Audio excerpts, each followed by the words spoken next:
Bom, meninas, como vocês viram, me coube a tarefa, me coube a tarefa, que eu não sei se vou conseguir fazer exatamente, mas eu acho que é junto com vocês, né? Não é uma tarefa só minha, naturalmente, é do grupo, né? A Beth não estando, ela pediu para eu um pouco ficar com vocês e dirigir aqui um pouco a nossa conversa. Não sei se todo mundo leu, vocês leram, Sônia e E, Beth? Ah, todo mundo leu, né? Então, eu até gostaria de saber, porque, assim, para mim esse capítulo foi contundente, assim. Cada vez que eu lia, aí chegava uma epidemia nova, aí chegava malária, aí chegava... Gente, eu comecei a ficar... Foi um capítulo que foi me deixando... Não sei o que que vocês sentiram, quais as palavras que vocês podem colocar nele, mas, enfim, achei um capítulo é, bem... Não achou, Sônia? é devastador, não é? Devastador. Por que que os brancos têm que se meter lá? Que coisa triste, meu Deus do céu. E eu sentia que saía de uma tristeza, entrava em outra, né? Porque saía de um grupo, caía em outro, que também tinha a fumaça da epidemia, que também descia o helicóptero, que também trazia outra fumaça da epidemia. Eu sentia que era uma coisa que não parava. Mas, É, enfim, a gente vai falando. Sabe o que eu gostaria? Que a gente lesse as duas inícios aqui, um do Estado de São Paulo e outro do Jornal de Brasília, que está na primeira página, na as primeira, na epígrafes, né? Isso, porque achei interessante a gente começar por aqui, né? Um grupo de Quer que eu aproximadamente. leia? Lê, Sônia, por favor. Um grupo de aproximadamente 50 índios nus, gesticulando e falando muito, mas com demonstrações de amizade. Foi encontrado pelos operários que constroem a rodovia perimetral norte, perto de Caracaraí. Os índios lhe ofereceram flechas e colares e receberam redes.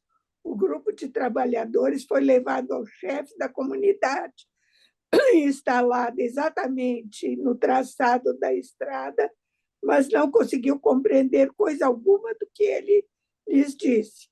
Entenderam, contudo, que os índios não querem violência, embora sejam grandes e fortes. Isso é uma notícia do Estado de São Paulo, de 29 de novembro de 1973. Isso. 51 anos atrás. Uma terra tão rica quanto esta não pode se dar ao luxo de deixar meia dúzia de tribos de índios entravar seu desenvolvimento. Coronel Pereira, governador do território de Roraima, Jornal de Brasília, 1º de março de 1975. É o que a gente vê o tempo todo nesse capítulo. O desejo dos brancos que consideram progresso e usam todos os tipos de manipulação da floresta, garimpeiro, sei lá, um monte de coisa. Muito triste. É, é.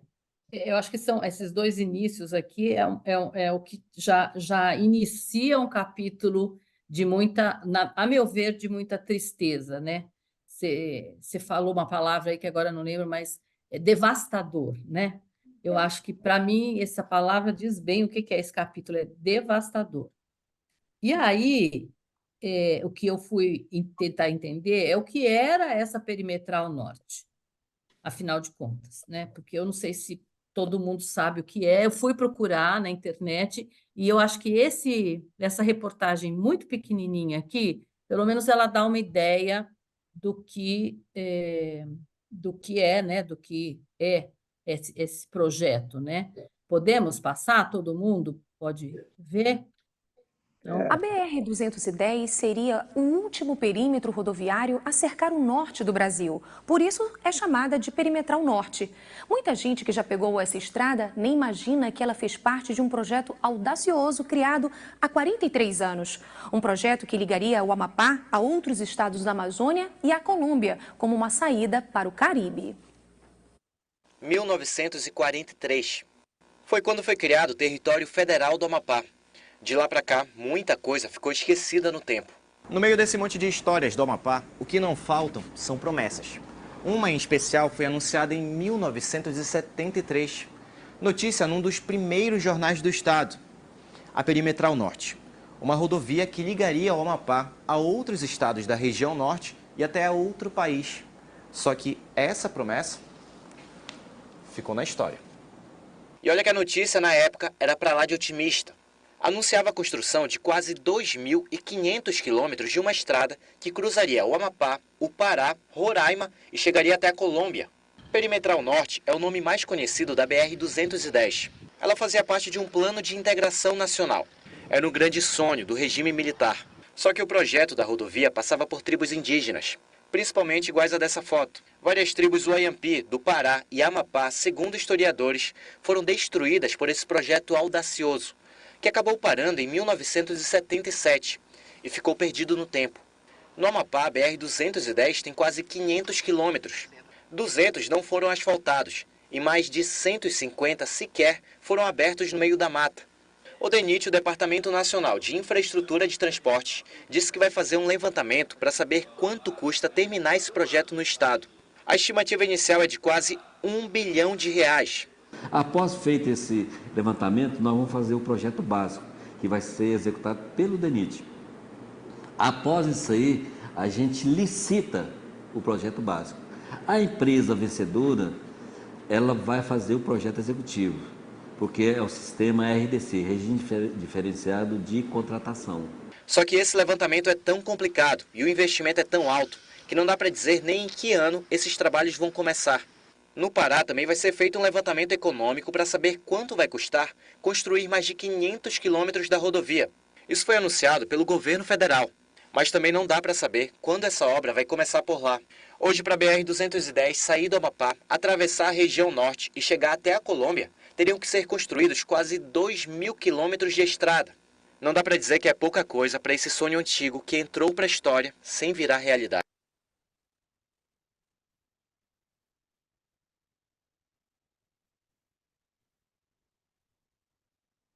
Deu para ter uma ideia? Acho que a gente não tinha ideia do que é essa.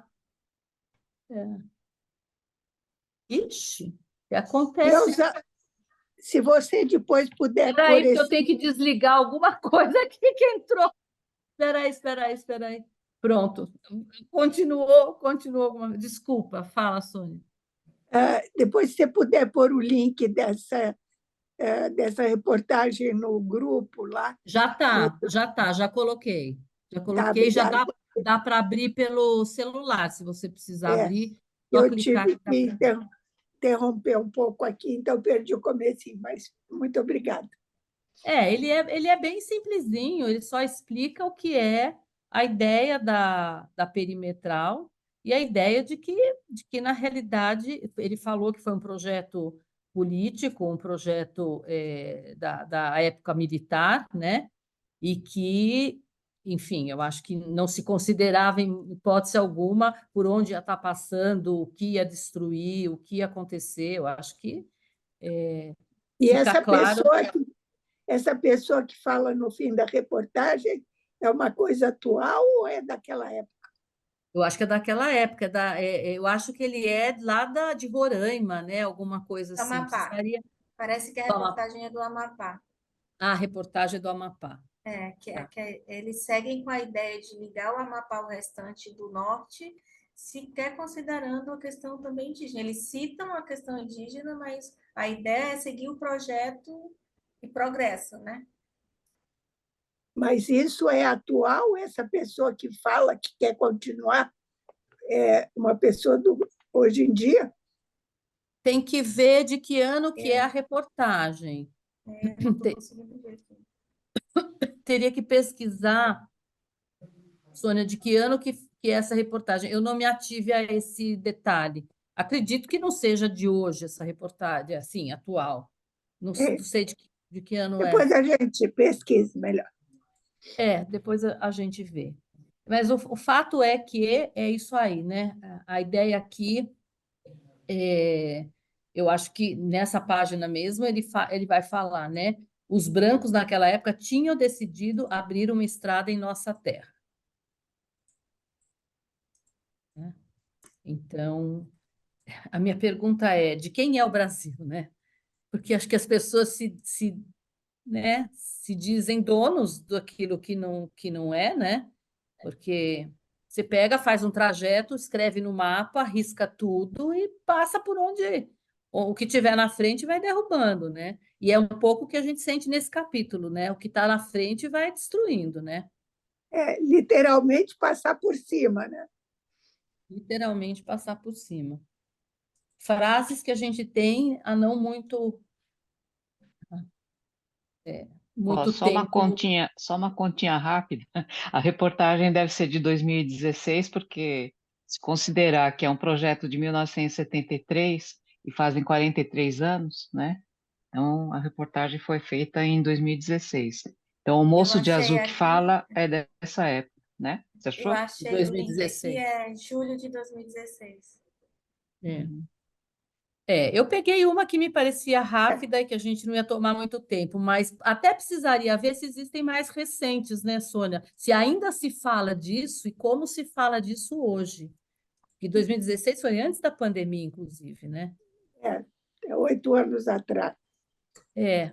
Agora, será que isso ainda é tema, tópico, né, de projeto? Ou está abandonado? Porque o que eles dizem é que nunca saiu do papel, que está abandonado há muito tempo, né?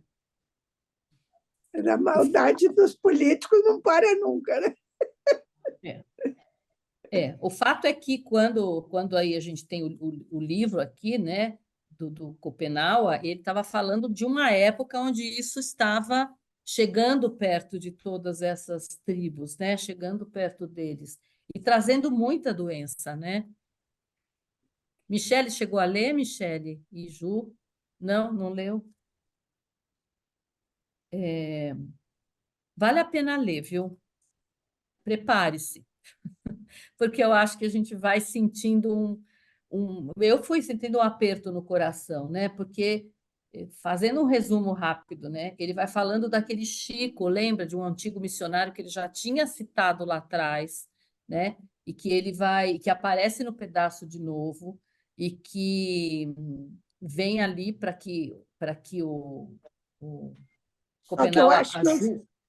acho que o Chico não era missionário, né? Ele era funcionário da FUNAI, né? Não, antigo missionário, está escrito Ah, aqui. é? Antigo Não me missionário. lembrava. Eu tinha encontrado no Hospital de Manaus, apareceu de novo, né, para um trabalho da FUNAI. Então, a ideia é que eles tivessem contato com algumas tribos que nem tinham tido contato com brancos, né? Ele foi pedir ajuda e o Schopenhauer resolveu ajudar, né? E aí começa uma jornada, eu diria, né? Uma trajetória muito ingrata, né?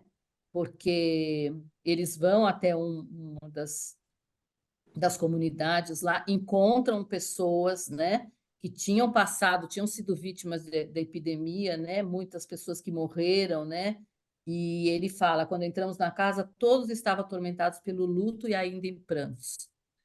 Então, aí começa essa saga, né? Eu acho que esse capítulo é uma saga, né? Ele começa uma saga de doenças e de coisas. Então, eles pegam o barco, depois eles mudam do barco para uma canoa, depois eles saem da canoa e vão a pé, né? Então, são viagens muito complicadas e pegam gripe, ficam ardendo em febre, resolvem voltar. Que coisa mais difícil, né? E ele continua com o Chico. E tem uma hora que ele diz que ele já tinha aquietado o pensamento dele em relação ao Chico, com tudo que ele já tinha passado e já tinha esquecido, e ele fala: Eu sou assim, minha raiva não dura muito, quando não vejo mais as pessoas que a provocaram. Aí a raiva dele vai embora, né? E ele de novo se alia ao Chico e lá vão eles de novo, né? Ele vai de novo a tentar ajudar o Chico, né? Querem ir colocando mais alguma coisa? Vamos seguindo a história? Como é que vocês querem fazer? Quer, Ju? Não? É, Aí o Chico propôs para ele trabalhar para ele, né? Então, nesse meio tempo, outras pessoas tinham morrido. E ele fala uma coisa, ele falou feiticeiros inimigos das terras altas, estou na página 294, para quem quiser acompanhar. Tinham soprado nele plantas maléficas e quebrado seus ossos. Então eu voltei a conhecer a ira do luto e da solidão. Achei tão linda essa frase, né?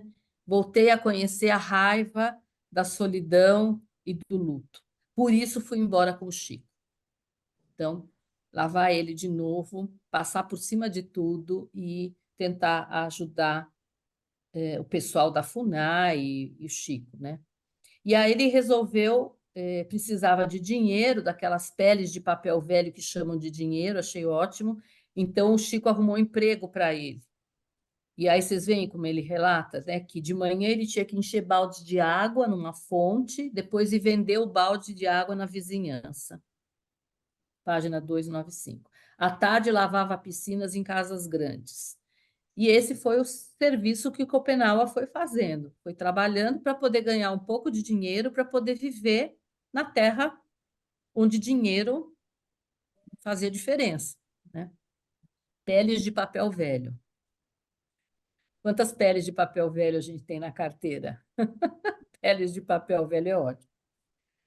Aí que ele foi convidado para ser intérprete, né? E foi assim que ele voltou a trabalhar com o Chico, indo na floresta de novo pegando o barco. Eles estavam atrás de um contato com outras comunidades indígenas, né? Foi de novo de barco, a estação era seca, ele vai contando que passou do barco grande para uma pequena canoa, aí larga a canoa, porque não dava para atravessar o rio, continuou a viagem a pé. Ele vai descrevendo toda essa jornada, né? Quando ele chegou na última casa habitada, de novo, né? Muitos tinham sido devorados pela epidemia e os sobreviventes tinham ficado amedrontados. De novo, outra epidemia tinha passado por outra região e muitos tinham morrido. Então eu fui deprimindo nesse capítulo. Eu fui abaixando, baixando. Falei assim, gente, é muito duro isso tudo, é muito duro. Aí ele vai falar do helicóptero, vocês lembram? Sônia ia falar, Sônia?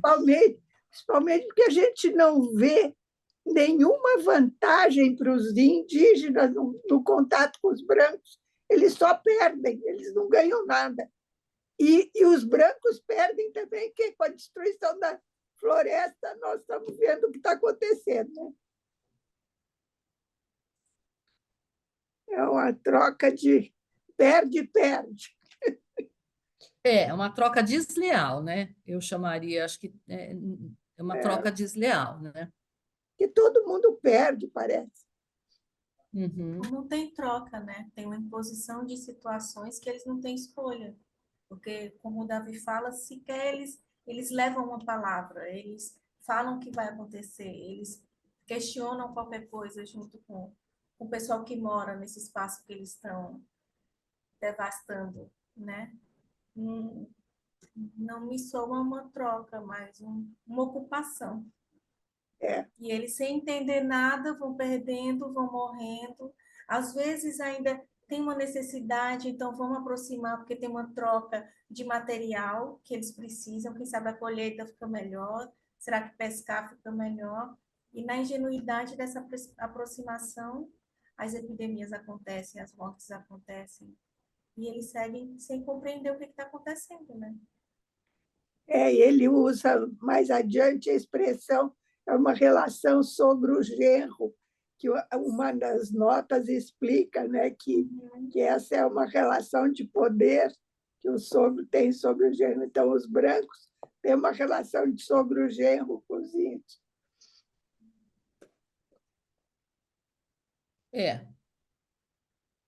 E eu penso que onde entra o poder, lembra da frase do Jung? Onde entra o poder, sai o amor. Porque não tem nenhuma amorosidade, né? Tem só um gesto de poder. Então, né, de dominação, como vocês disseram, né? É interessante também, uma época que ele estava trabalhando com os agentes sanitários, e aí a FUNAI os chamou de volta. E parece que estão puxando ele dos dois lados, né? Ele não está entendendo nada. Trabalha para um, trabalha para outro. Um diz que o outro é ruim, o outro diz que o outro é ruim. Nossa Senhora! É uma coisa espetacular o que o Davi Copenau conseguiu adquirir de conhecimento dos brancos ao longo desse tempo todo, que hoje ele circula pelo mundo e tudo, porque, sei lá, deve ser tão estranho como se a gente caísse em Marte e tivesse contato com marcianos. É outro mundo, outro tudo, né? Tudo diferente, tudo maluco. Eu lembrei de uma fala da. Opa, quer falar, Roberto? Não, pode falar.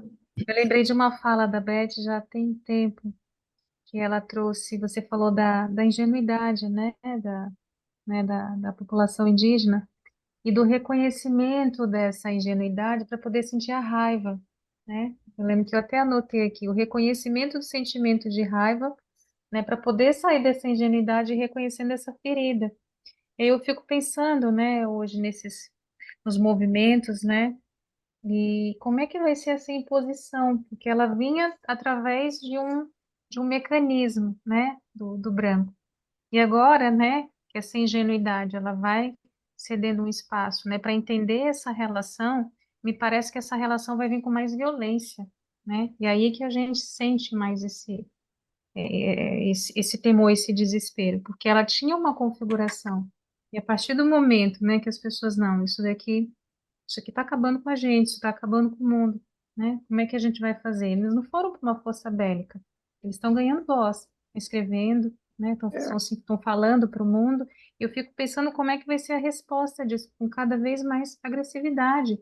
Se perde aquele lugar onde não tem a fala não é fiel àquilo que se vai fazer, ao que se sente, né? Então, o homem branco vai cada vez mais atuar com mais violência, né?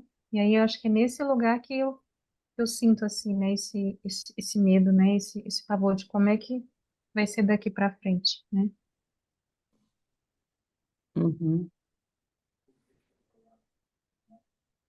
Antes de começar o grupo, eu estava aqui na sala com meu companheiro e a gente estava vendo notícia e aí estava falando sobre o aumento da extrema-direita na Europa, de como eles estão partidos associados a Hitler na Alemanha, a coisa que já está consolidada no fascismo na Itália, né? Talvez já seja um pouco isso que você está falando, Michele, de como os homens brancos vão reagir à voz do Copenau, à voz do Nego Bispo, à voz do Krenak, à voz da Marta, da Nastasha Maria. Martin, da Nastasha Martin, né? Tem bastante gente falando. Tem o Emanuele Cocha, tipo, tem uma galera chegando. Mesmo na Itália, o Emanuele Cocha, um filósofo italiano, mas quem está vindo para cima é a extrema-direita mesmo.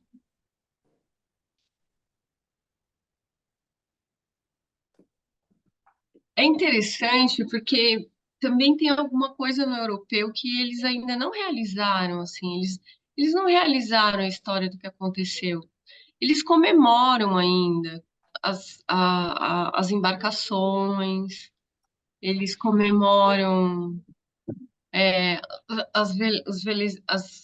o dia em que os colonizadores saíam do porto. Agora tem uma paciente que está fazendo mestrado em Portugal.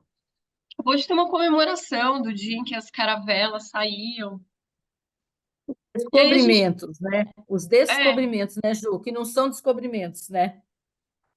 Que são invasões, né? E não e que isso é um descobrimentos. comércio de gente. Eles comemoram o tráfico de gente.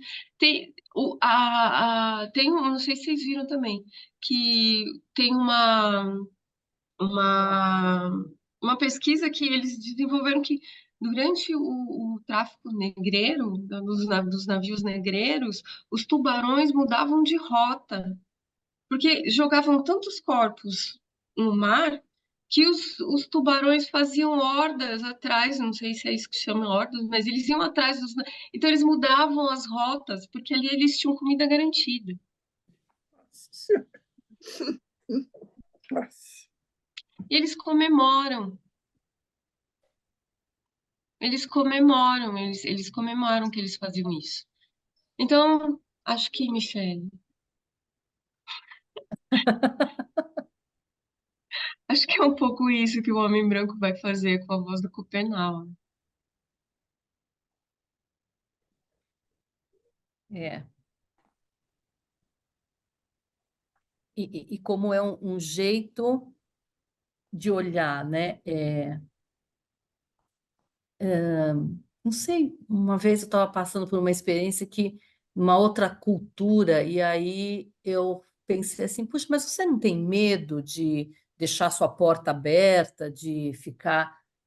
Não, porque aqui ninguém faz isso, ninguém vai invadir, né? Então, assim, sabe, é um pouco, quando a gente chama de ingenuidade, né? Opa, quando a gente chama de ingenuidade, eu acho que, não sei se é ingenu, se ingenuidade já não tem um julgamento, aquilo que é ingênuo ou que deixa de ser ingênuo, mas é uma diferença, né? Eu não parto do princípio que alguém vai invadir minha terra. Isto não cabe na minha cabeça. É como se, na minha cultura, isso não fizesse parte do meu pensamento. Então, acho que não é ingenuidade, que isto não faz parte daquilo que eu imagino que o ser humano possa fazer, ou que as pessoas não vão invadir a terra da outra desse jeito. Então, parece ingenuidade, mas é um princípio. Eu fico pensando se não é um princípio de um olhar diferente, não é? Não sei se vocês estão entendendo, só para a gente Sim, não eu entendo que é um qualificar como. princípio. Eu É, concordo com você, mas na relação do homem branco que inventa essa palavra, dentro dessa relação, acaba se conhecendo a palavra ingenuidade, que para eles não é sim, algo mesmo, não faz, né, não é uma ética, né, não está ali, né, dentro, né, isso, não é concebível, mas ele acaba conhecendo essa palavra porque é algo que se leva, é uma invenção do homem branco, a ingenuidade que nasce sim. dentro dessa relação que ele costuma ter, porque dentro da cabeça do homem branco isso é possível, né? Mas eu concordo, né? Muito, Eu aham, tenho É uma frase. que ingenuidade, se a gente pensar como contrário de malícia, né? Quem tem ingenuidade é quem não tem malícia. E malícia não é necessariamente maldade. Malícia Não, é o conhecimento do mal. Quem tem malícia conhece o mal. Então é quase como se a ingenuidade que a gente está chamando de ingenuidade aqui é um desconhecimento do que é maldade. Maldade no sentido mítico mesmo, arquetípico, que a gente tem na nossa raiz cristã, é essa diferenciação, o bem e o mal. sim. Em outros cosmos-visões, isso não existe. Então é uma ingenuidade de uma ausência, de uma falta de malícia, porque não tem conhecimento do mal, porque esse mal é fruto dessa religião que faz essa É, cisão. uhum. Porque mesmo no livro, em vários capítulos anteriores, ele fala do mal, só que o mal vem de um outro lugar, né? O mal vem, sei lá, do desrespeito ao chapiriz, o mal vem de um outro, né? De uma outra esfera, né, Ju? Acho que não é. Não, é outra coisa, é outra coisa. Não é que não exista, eles não são ingênuos porque eles não veem mal, mas o mal deles está em outro lugar, numa outra dimensão, numa outra, né? E eu tenho a sensação que está integrado, né? Eles falam de ciúme, eles falam, eu lembro no capítulo quando eles estavam falando dos missionários, e ele falava, eles me dizem que eu sou errado, porque a gente vai lá e rouba alguma coisa da horta do outro, né, da comunidade vizinha. Mas ele não fala disso com o conceito de maldade que a gente tem. Ele fala, isso acontece, né? O ciúme acontece, a raiva acontece, e a gente Uhum. vive isso, e a gente vai lá e resolve isso. Isso está aqui, né? Isso não é algo fora de mim, não é algo estranho a mim, é algo que eu sinto e que eu lido com isso, é real, e talvez um pouco diferente do que culturalmente a gente é habituado, né? Que é o errado não faz parte do que eu sou porque é pecado. Eu acho que vocês estão falando onde se coloca o bem e o mal em várias visões diferentes, né? Então, acho que ninguém está discutindo aqui se ele ficar fora ou ficar dentro. Acho que ele pertence a um todo, e aí, como cada cosmovisão, como cada linha espiritual, como cada linha filosófica vai colocar isso, acho que talvez possa variar, possa não, varia, né?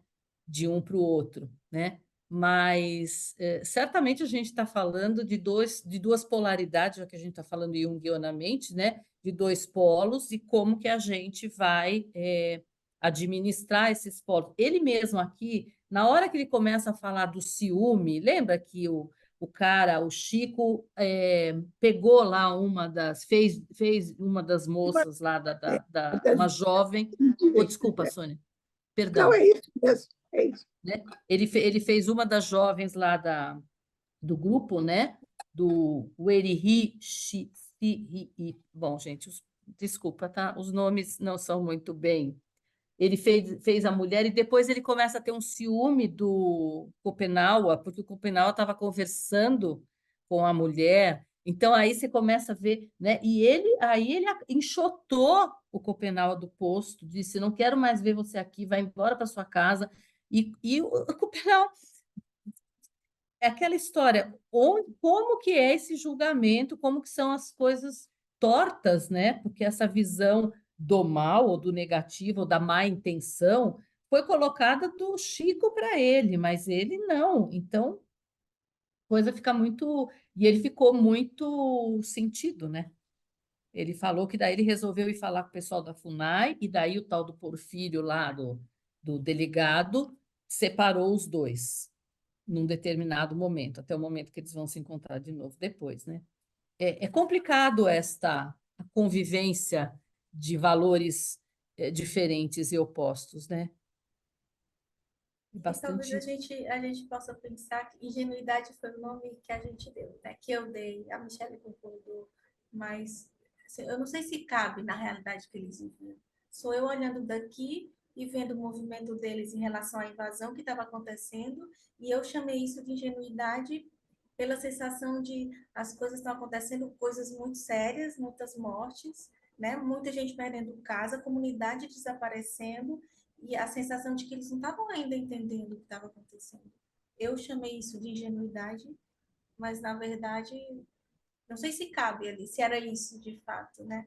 O olhar deles ou a sensação deles para aquela realidade também.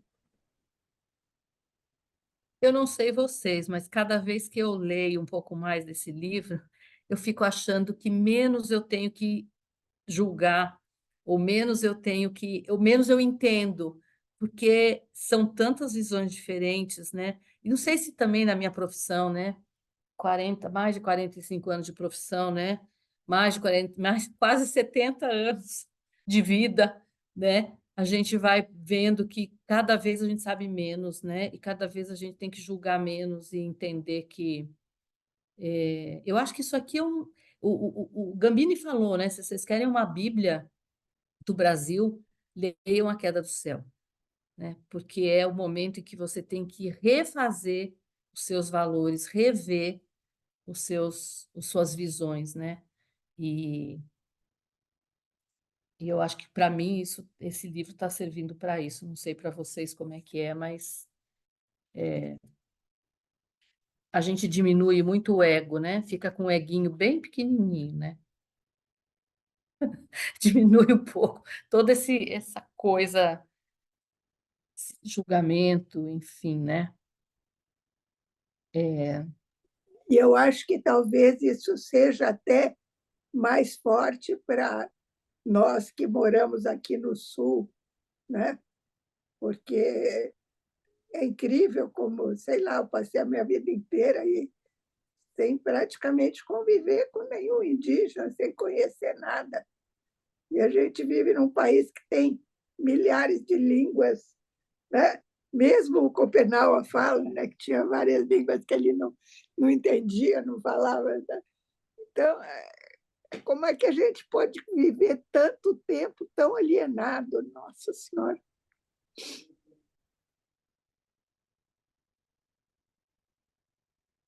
Não deve ser à toa que a gente está lendo o livro, né, Sônia? Antes tarde do que nunca, né? Que a gente não se fique se alienando pro resto da vida, mas antes tarde do que nunca, né? Então, daí, que mais, gente? Daí ele continua falando até o momento que ele diz que ele vai ser um agente de saúde e, né, resolveram fazer com que eu estudasse para me tornar agente de saúde. Achei tão interessante. Página 300. Comecei a aprender como fazer engolir remédios, atar curativos e até dar injeções. Eu era muito aplicado. Queria saber, muitos mesmo saber como curar ao modo dos brancos. Porém, eu tinha dificuldade em entender o que eles me explicavam.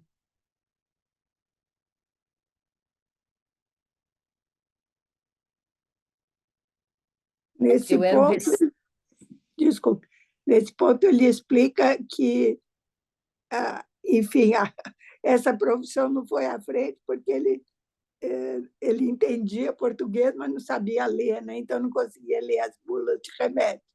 Então não pôde se formar.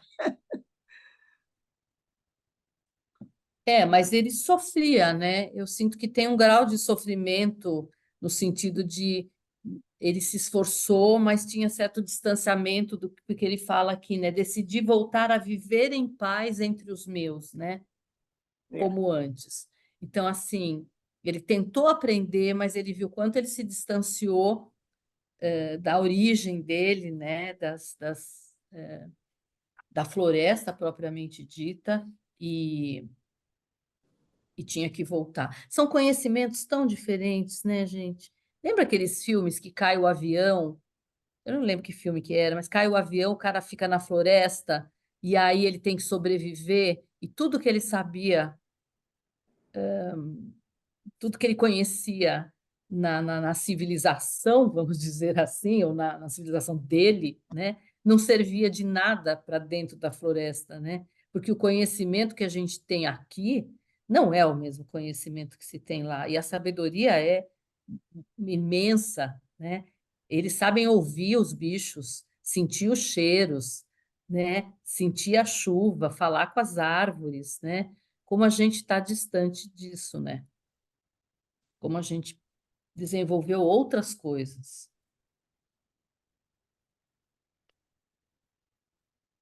Aí ele vai falar da malária, que ele também teve malária, né?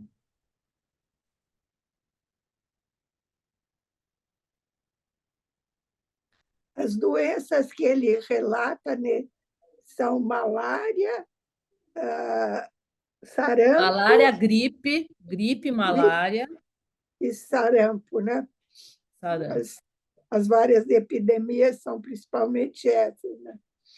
Uhum, uhum.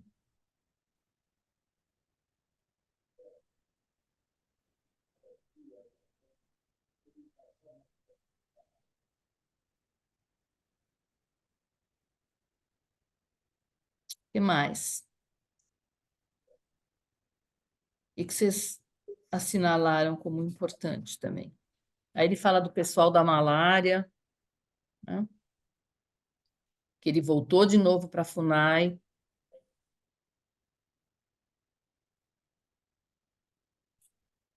Nessas alturas ele já era meio disputado como intérprete, né? Isso, isso.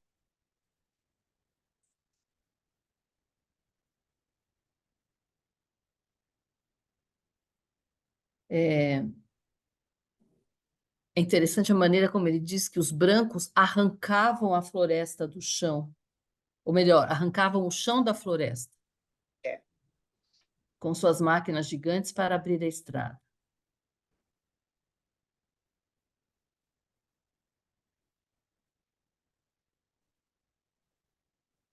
E as doenças iam devorar as pessoas, né? Os brancos rasgam a floresta, derrubam as árvores, explodem as colinas, afugentam a caça. Será que agora vamos todos morrer das fumaças de epidemia de suas máquinas e bombas? É interessante, então, numa hora ele fala que os índios ficavam muito apreensivos, queriam ficar longe, ouvir o barulho das máquinas, que os adolescentes, as crianças, tinham curiosidade e iam lá, mas quando chegavam perto, ficavam com medo também e não chegavam até os brancos, voltavam. Quer dizer, imagine você viver no, acostumado ao barulho da floresta e, de repente, você ouvir o barulho de um trator ou de uma serra elétrica. O que isso deve significar? Nossa Senhora! Amedrontador, né? Deve ser algo que...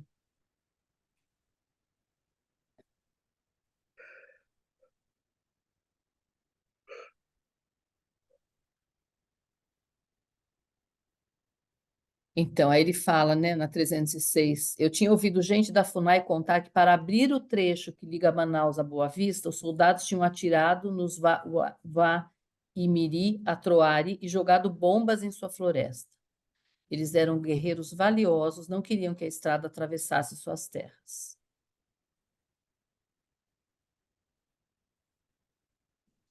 Nossa, tá certo que está longe disso aqui, mas eu lembro daquele Avatar. Vocês devem ter visto o Avatar, que não é nada exatamente isso, mas na hora que as máquinas começam a chegar, começam a destruir, você sai correndo, porque você não entende o que é aquilo, você não entende o que é. Fico pensando que é isso que você falou, Sônia. É um desespero e uma vulnerabilidade. Lutar contra umas coisas dessas, como que você consegue lutar, né? Certo dia, as máquinas chegaram à floresta sem que nenhuma palavra as tivesse precedido. Então, nossos grandes homens, mantidos na ignorância, não se mostraram hostis com os brancos da estrada. Que é aquela primeira frase lá, né? Os índios não queriam brigar, né? Pensaram que o que acontecesse, a floresta nunca iria desaparecer e continuariam vivendo nela como sempre tinham feito. Pensaram também que poderiam conseguir muito alimento e mercadorias dos brancos. Sabiam que o pessoal da estrada jogava essas coisas dos seus aviões e distribuía tudo generosamente. Ignoravam completamente as verdadeiras intenções dos brancos. E eu, no Mapulau, era jovem demais para convencê-los da ameaça que pairava sobre eles. Então desci o rio para Manaus sozinho, guardando no peito minha preocupação e minha tristeza.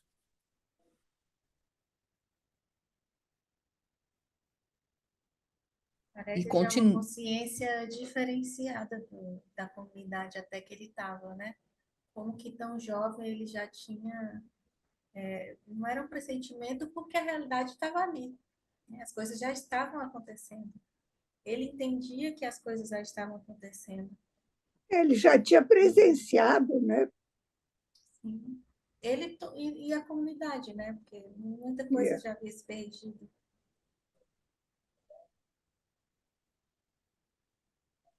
Muita coisa e muita gente, e muito espaço.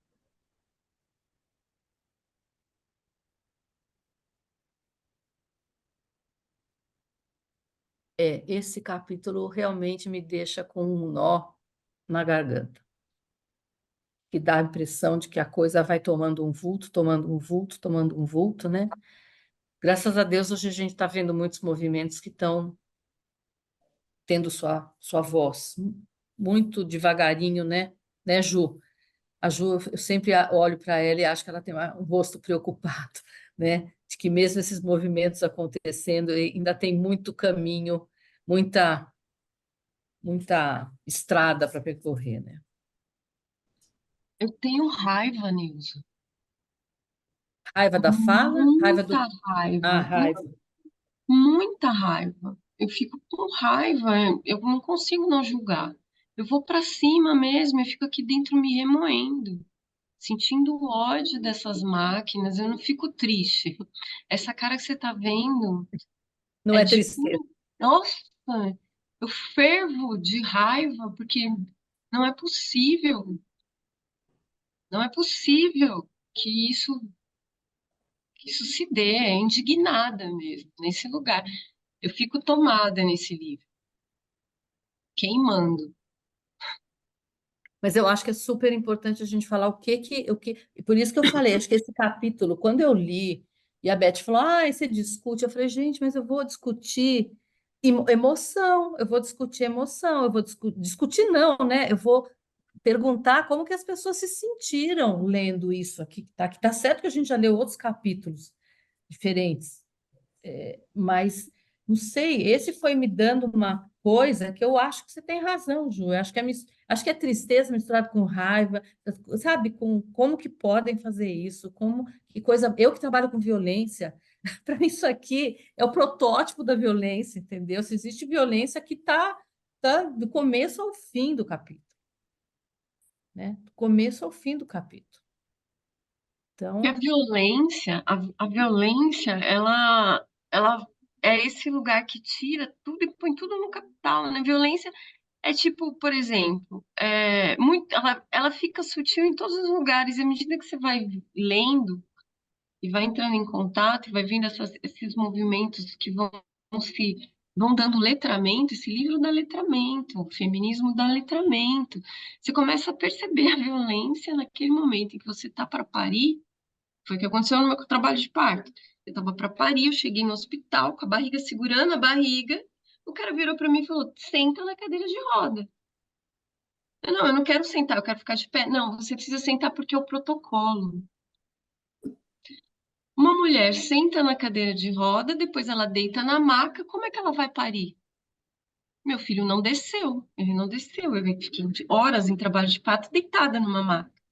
Isso foi há 13 anos atrás. Aí fiz uma cesárea. Faz sentido agora, 13 anos depois, você num trabalho de parto sentar numa cadeira de roda, isso não é violência? Meu corpo pedia para eu andar. Eu queria andar. uhum, Então, assim, uhum. você vai ganhando letramento quando você vai pegando essas sutilezas até chegar nesse ponto de que a violência é o protocolo do capital. Foda-se se você é rio, se você é árvore, se você é mulher, se você é gente, cachorro, bicho. Você tá na minha frente, eu vou passar por cima de você. É o protocolo. É o protocolo do capital. Então, assim, eu vou colecionando raiva mesmo, quando eu vou entrando em contato com essas literaturas todas. Tava, Isso, eu lembro tava já de quieto. uma fala Ui, do. Ai, desculpa, Beth. não, fala aí, Roberto, depois eu falo. De uma fala do Davi, quando ele foi para Manaus, não sei se foi com o Chico, que falava para ele: branco gosta de gente que trabalha e trabalha muito, não gosta de gente preguiçosa. E ali ele já tinha que produzir. Ele tinha que produzir para pagar a roupa que ele estava vestindo, ele tinha que produzir para pagar a comida que ele ia comer. Ali ele já tinha que produzir. Mesmo quando ele estava na FUNAI, ele tinha que trabalhar muito, porque era ele que tinha que caçar, que cortar, né, a madeira, que construir onde eles iam dormir. E o branco já colocando naquele espaço o que parece tão diferente no dia a dia, né? Essa semana eu ouvi alguém daqui falar que mora numa comunidade, não é indígena, e que quer ir para mais para dentro da floresta. Porque lá é tudo bem que assim, agora já tem contato com energia, com geladeira, com internet, e lá dentro não vai ter nada disso. Lá dentro ela vai ter que pescar e consumir logo, porque não tem onde guardar, ou salgar, né? Mas tem silêncio, né? É mais tranquilo. Então, assim, não está tão longe, né? E ele me chama tanta atenção o quanto que ele estava dentro e ao mesmo tempo não estava longe do que ele era da comunidade. Eu fico sempre assim ouvindo, lendo, né? Ouvindo, parece que eu estou ouvindo. Ele tinha um certo distanciamento. Ele olhava para aquela situação, para as pessoas que ele ia encontrando, para o que ele ia vivendo, com um distanciamento, com um olhar não distante daquilo que ele já tinha, daquilo que ele era, né? Que era tão diferente de onde ele estava. Apesar do empenho de estar ali, de aprender a língua, de viver a cultura, e de lidar com o dinheiro, tinha um empenho, mas também tinha um olhar do lugar dele. E eu fico sempre com essa sensação. Uma coisa interessante a respeito do Copenau, eu não conheço o suficiente, não li até o fim o livro, mas muita gente que emigra, digamos, que vai morar em outro lugar, depois fala, eu não sou mais nem, digamos, vai morar nos Estados Unidos. Agora, nos Estados Unidos eu me sinto estrangeira, no Brasil eu me sinto estrangeira também. Eu não sei se o Copenau tem isso, mas me parece que ele conseguiu manter a identidade mesmo com tanta convivência com os brancos, né? Uma coisa admirável mesmo. Fico com essa sensação. E eu ia lembrar só, Beth, só mais um pouquinho, hoje a gente ouviu o Cizinho falar, não sei se vocês lembram, o quanto que ele pede pela terra, né? Fala lá para aquele povo de Brasília que a gente precisa dessa terra. Ele fez isso, a Beth fez um ciclo de falas também na pandemia pela SBPA, e eu lembro muito dessa fala dele.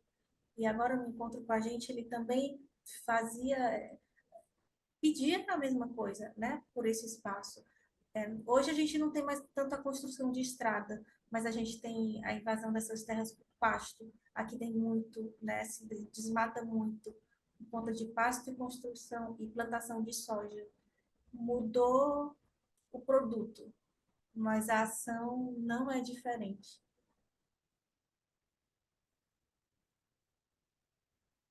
Beth.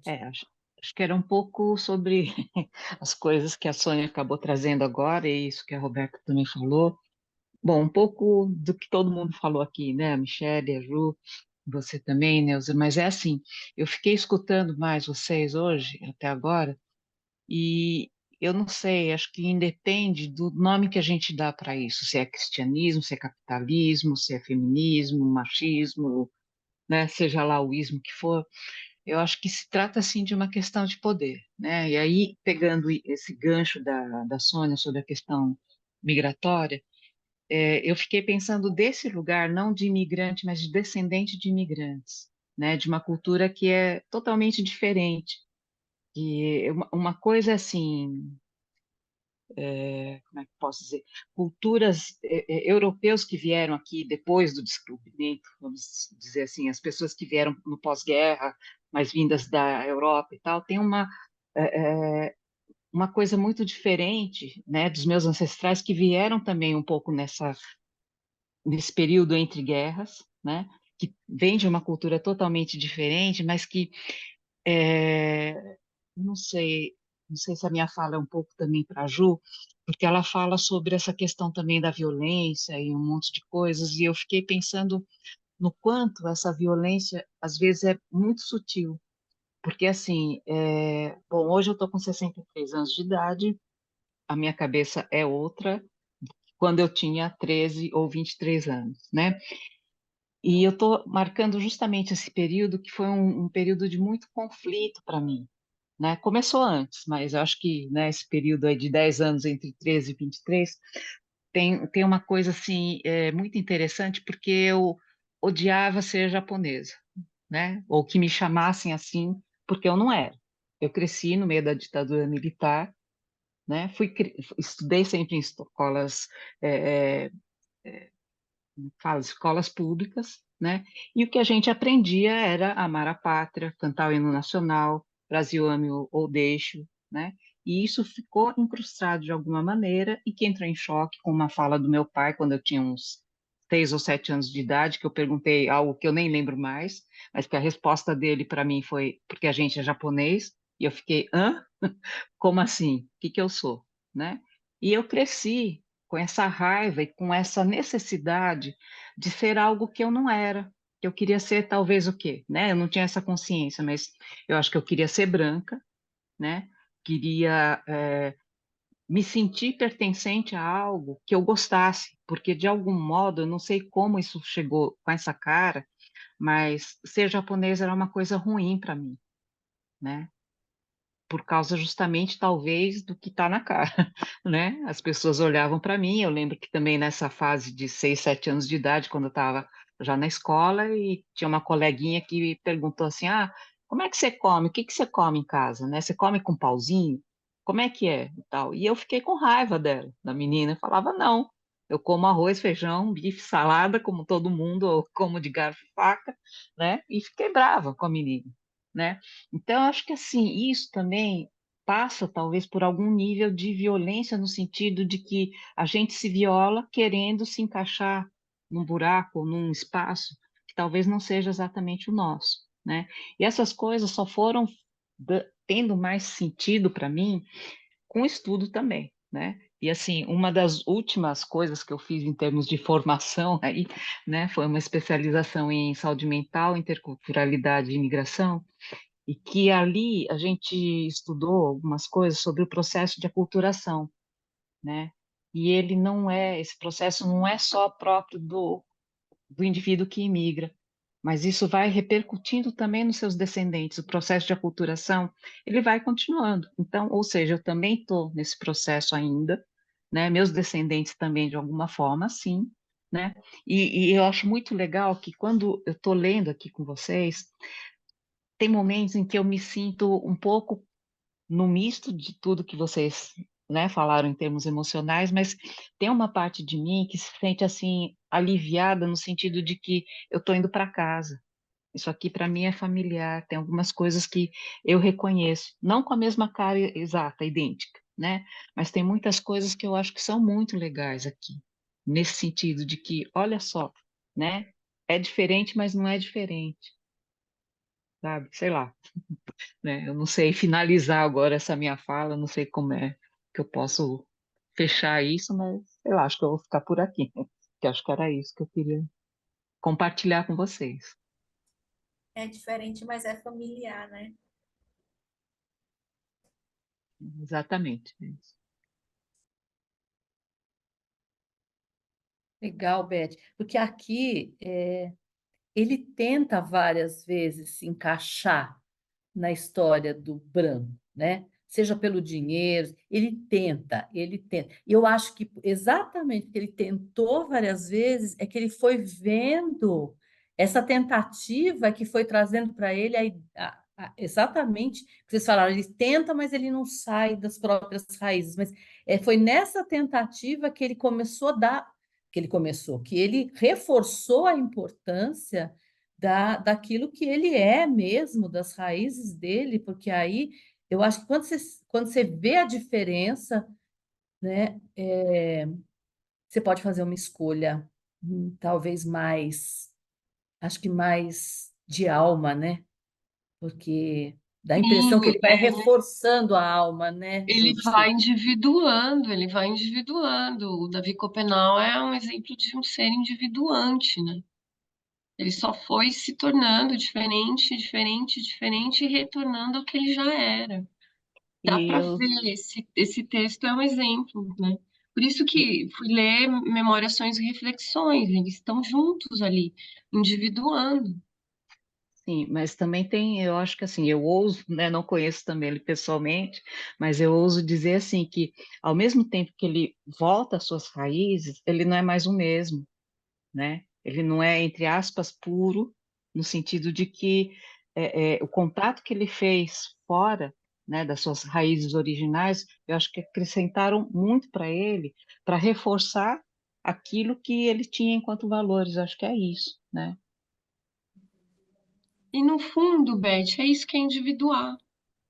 É, Exatamente isso que você está descrevendo, né? Você sai daqui, você vai, você volta e se torna único sendo o mesmo e coletivo. Não é fora, é aqui, é com o que tem mesmo. É exatamente individuação. que a gente sente uma ampliação da consciência dele, né? Ele vai tomando consciência e ficando cada vez mais consciente mesmo de quem ele é e de quem são a que lugar ele pertence, né? É muito lindo, né? Ele realiza, né? É muito lindo e muito sofrido, né? Quem diz que viver individual é fácil? Quem diz? Está escrito no livro que viver individual é fácil? Onde que está escrito isso? Não está escrito em lugar nenhum, né? Eu acho que é para a gente, assim, não sei, eu gostaria de ler os últimos dois parágrafos, você se importa? Porque eu acho que daí fecha o capítulo, que é na 309, em que ele vai falar, né? Os brancos da estrada não queimaram fumaça de epidemia como a de Osvaldo em Maracana e a do helicóptero em Veriri. Dessa vez, os seres da epidemia só escoltaram suas máquinas e caminhões até nós. Costumam acompanhar os brancos por onde forem, porque estes são sogros, aquilo que você falou, né, Sônia? Mantêm os olhos fixos neles e se deslocam seguindo seus rastros. É assim que conseguem nos encontrar na floresta. São seres maléficos ávidos de gordura humana. Apenas os xamãs podem vê-los. Os chapiri tentam expulsá-los assim que se aproximam de nós. Porém, quando não conseguem afugentá-los, os chavarari instalam suas redes em nossas casas e vão nos devorando à vontade, sem pressa. Não matam todo mundo de uma só vez, não. Comem primeiro um grupo de gente e voltam em seguida para devorar uma parte dos sobreviventes. Caso alguns homens e mulheres consigam escapar deles, mais tarde irão atacar seus filhos. É assim que esses seres maléficos vão aos poucos esvaziando a floresta dos seus habitantes. As fumaças das máquinas e dos motores são perigosas para os habitantes da floresta.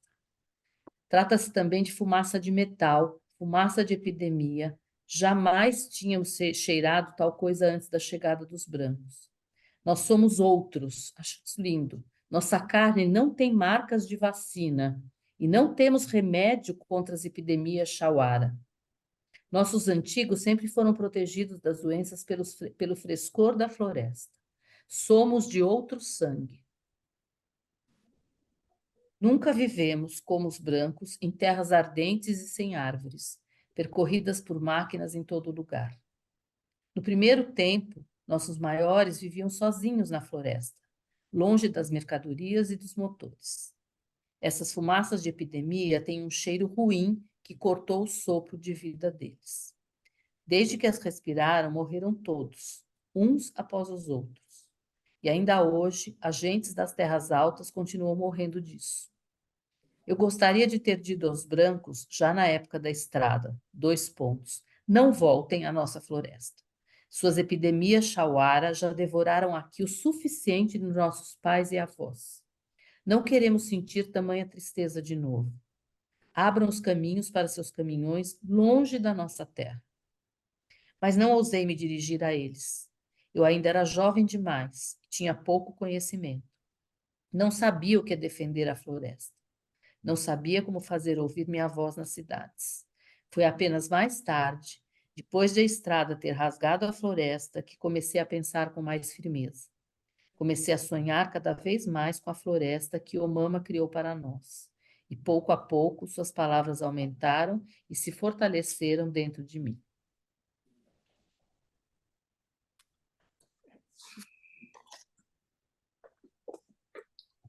Bonito.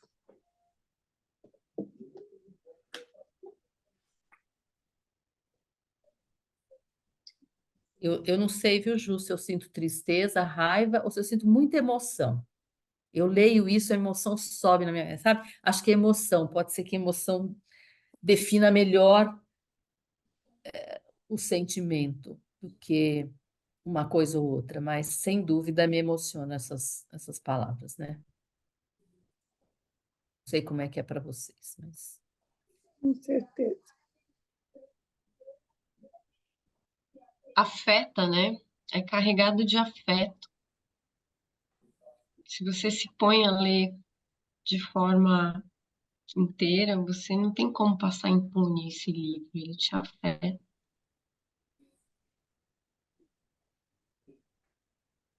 precisa ter coragem, acho, para entrar dentro dessa emoção do livro, né? Você pode ler de um outro jeito, você pode ler assim, a quilômetros de distância. É um relato, mas eu não acho que é só um relato, né? Acho que é uma experiência, né? É um testemunho. Uhum. Tem o valor de um testemunho, né? De uma vez testemunhado, depois que você entra em contato.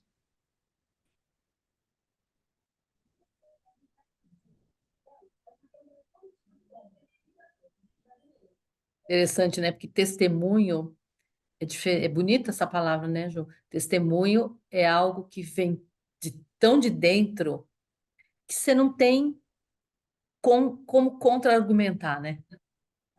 Você vai argumentar o quê diante? E eu acho que às vezes a gente encontra isso nos nossos trabalhos clínicos, né?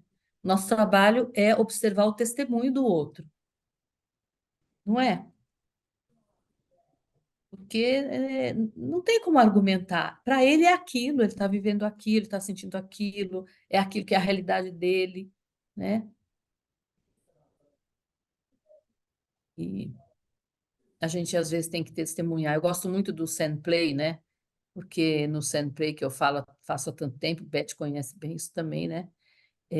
A gente é testemunha do que acontece na caixa de areia, né? A gente não interpreta, a gente não atrapalha o processo, a gente não joga ego em cima para atrapalhar aquilo que está emergindo ali, né? E a gente é uma testemunha do que está acontecendo,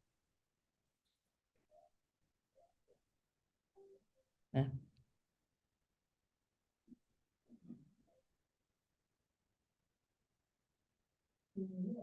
Isso aí, né, gente? Últimas falas? Fala, Sônia. Não, essas reuniões mexem muito com a gente mesmo, né? Comigo. Mexem muito comigo. E parece que a gente está diminuindo como grupo, mas a nossa persistência talvez nos traga um pouco mais de sabedoria. Quando nós chegamos ao fim do livro juntas, a gente percorreu um caminho bonito. Faz tempo que a gente está junto, né? E também essa irmandade, essa cumplicidade mesmo que a gente cria é muito proveitosa, me faz muito bem. Agradeço a vocês.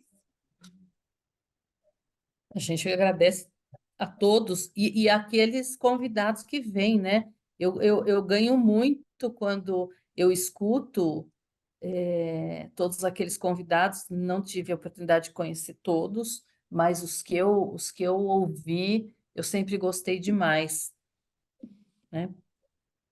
Sempre foram pessoas sábias, né? Que contam alguma coisa como testemunho, né, Ju? Elas são testemunhas e a gente fica testemunhando também, ouvindo, né? Nós também somos testemunhas de uma outra vida. É isso aí. É bom, né? Bom estar nesse grupo. E não é com pouco esforço, né? Porque nesse horário, para nós aqui, que já começamos às 9 da noite, hoje eu não estou cansada, porque vocês fizeram com que eu não me cansasse. Hoje eu não estou cansada. Mas tem dias que eu estou no grupo, quando chega 10 horas, a minha vontade já é quase que já está deitada na cama, né? Mas eu acho que vale a pena quando a gente está aqui.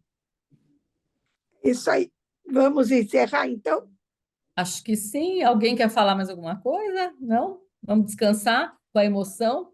Então tá. Te agradecer, Querida, Neuza. Agradecer obrigada, pelo gente. encontro. Obrigada. Boa Obrigada. E noite, a cada uma, obrigada. né, que esteve. Tchau, boa noite. Tchau, gente. Beth, vai Tchau. estar Beijo. assistindo depois. Beijo para você também. Onde você estiver fazendo suas experiências, você vai, né, estar com a gente de alguma forma. Tchau, Boa gente. Boa noite, noite. obrigada. Um Tchau, beijo. Tchau. Tchau, tchau. tchau. Tchau.